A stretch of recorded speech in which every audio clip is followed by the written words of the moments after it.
এটা মনটা বিশাল বড়, এটা কাউকে ফিরায় না। 30 দিন 30টা করে যা। নাউজুবিল্লাহ কি বাড়িতে রাখি আসছেন নাকি? এই মুসলমান, যারা এক তারিখের উপাসনা করে, যারা এক আল্লাহ মানে, এরা প্রথম মেয়েটার মতো। আর যারা 12 মাসে 13 পূজা করে, যারা 33 কোটি দেবদেবীর পূজা করে, এরা দ্বিতীয় মেয়েটার মতো। নষ্ট মার্কা মানুষ, বেশ্যা মার্কা মানুষ। চিৎকার করে বলেন কথা ঠিক কিনা? হিন্দু ভাই বলছে বলে হুজুর, এত বড় কথা আপনি বললেন, রেফারেন্স কি, দলিল কি? 1 নম্বর দলিল আমার কোরআন। 1 নম্বর দলিল কি? কোরআন। কোরআনে কারিমে এক মালিকের কথা হুজুর আছে না নাই? আছে। সূরা ইখলাস সবাই আপনারা পারেন। কি বলা? কুল হুয়াল্লাহু আহাদ। এভাবে আপনি বলুন আল্লাহ একক, মানে মালিক একজন। হিন্দু ভাইরা বলে হুজুর, এটা তো আপনাদের কোরআনের কথা, তাহলে আমরা 33 কোটি বাদ দিয়ে একজনকে কেন মানবো? আপনাদের কোরআন তো আমরা মানি না। বলে তোমরা কি মানো? বলে আমরা মানি মন্ত্র। তারা কি মানে? হিন্দুদেরকে দাওয়াত দিয়ে আরেকটা কথা বলে হুজুর, যে মোশেক বিল্লাহ তুমি যত ইমান করে লাভ নাই, আমরা বাপ দাদার ধর্ম ছাড়বো না। কি ছাড়তো না? বাপ দাদার ধর্ম ছাড়বে না। এখন আমার প্রশ্ন, হিন্দুদের বেদ উপনিষদ এগুলো তাদের বাপ দাদার ধর্মগ্রন্থ কিনা? হিন্দুদের বেদ উপনিষদ এটি তার ধর্মগ্রন্থ না, তার বাপ দাদার ধর্ম নাই না।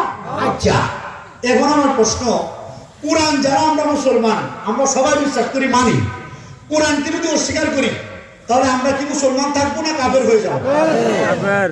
হিন্দুরা যদি তারা তাদের মঞ্চ না মানে, তাইলে এরা হিন্দু না, হিন্দুর জাত না। এখন কিন্তু কোরআন শুরু করতেছি। হ্যাঁ ঠিক আছে, বরস্ত আমি আছি বাবা, পুরো জামালে নেই তো? একটু ফিরান যে। হ্যাঁ ইনশাআল্লাহ। বাবা যে কথা বলতেছিলাম আবারও বলতেছি, যদি আমরা কোরআন না মানি তাহলে আমরা মুসলমান। তাহলে আপনাদের এলাকার হিন্দুরা যদি এরা এদের মঞ্চ না মানে, তাহলে আপনাদের এলাকার হিন্দুরা হিন্দু না, হিন্দুর জাত না। কথা বলুন ঠিক কিনা? Open challenge, open. পূর্ব তারাডিতের পাড়ার হিন্দুরা, যদি তোমাদের বুকের পাটা থাকে আর সমালোচনা না করে, একদিন একটা আয়োজন করা, সব হিন্দুরা এক পাশে বসবা। যদি তোমরা একলা না পারো, মুক্তাগাছার যত হিন্দু আছে, ব্রাহ্মণ, স্কট, পণ্ডিত, বৈষ্ণব যা আছে, সব দিনে পাড়া করো। মুক্তাগাছার সব হিন্দুরা বসবো এক পাশে, আমি একা বসবো এক পাশে। কথা বলে ঠিক কিনা? Open challenge, open. দুটা মুক্তাগাছার হিন্দুরা বসবে এক পাশে, আমি মোশেক বিল্লাহ নোমান ইনশাআল্লাহ একা বসবো এক পাশে। শর্ত থাকবে দুইটা। 1 নম্বরে আমার পক্ষ থেকে যদি আপনাদের মুক্তাগাছার হিন্দুরা আমারে পরাজিত করতে পারে, আমি মোশেক বিল্লাহ নোমানী আমার মাথাটা কেটে দিয়ে যাব। এটা আমার পক্ষ থেকে শর্ত। 2 নম্বর শর্ত স্ট্যাম্পে লিখিত থাকবে, মুক্তাগাছার হিন্দুরা যদি ধর্ম দিয়া, ধর্মগ্রন্থ দিয়া, মন্ত্র দিয়া আমার সাথে না পারে, এক লাইনে দাঁড়ায়া হাতে হাত রেখে কালেমা পড়ে মুসলমান হতে হবে।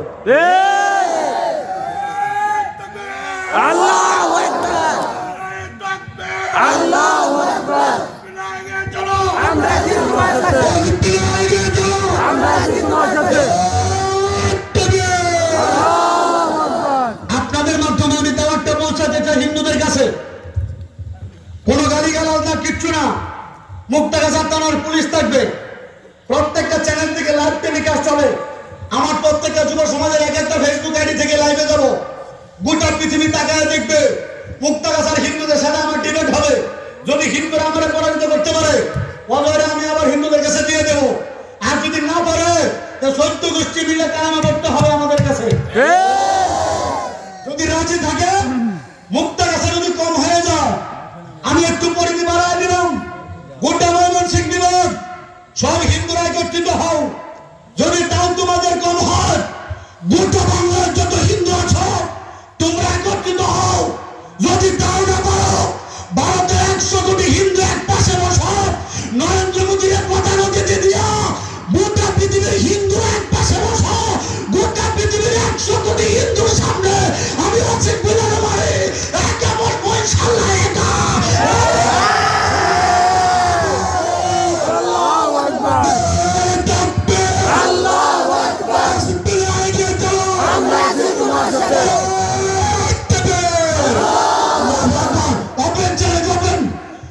পৃথিবীর যত হিন্দু আছে এই ওয়াসিক বিল্লাহকে মোকাবেলার মতো ক্ষমতা ইনশাআল্লাহ এই গোটা পৃথিবীতে এখনো কেউ জন্ম হয় নাই।